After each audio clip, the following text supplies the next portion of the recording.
sezono atidarymo rungtynėse Juventus iškovojo pergalę. Čia patirtas pralaimėjimas, gana didelis taškų skirtumą, jeigu nežiūrėsime į paskutinės kelias minutės. Kas pasikeitė per tuos 3 mėnesius? Nieko nepasikeitė, kas pasikeitė. Paprasčiausiai Neptūnas pasistiprino, pasiėmė Vasilijų, jie pasistiprino, tas ir gal pasikeitė. O apie varžybas tai ką žinau, mes paleidom pirmą pusę. Per pirmą pusę padarėm 14 klaidų, tai čia yra visų varžybų klaidos. Taip negalim, mes paleidom pirmą pusę jau. Treneri, tos klaidos, čia galbūt išsiblaškymas po tos šventinės pertraukos?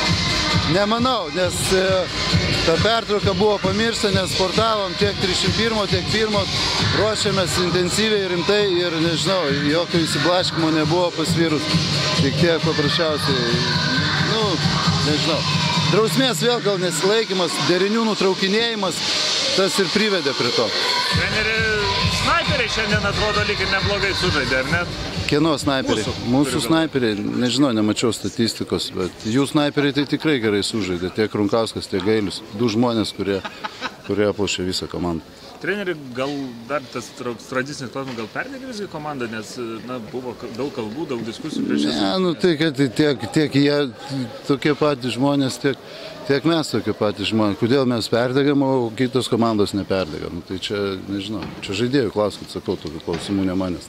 Treneri, tas 2 paskutinės atakos, jie metė, jūs metėte. Čia vėlgi tas prieš tą kodeksą?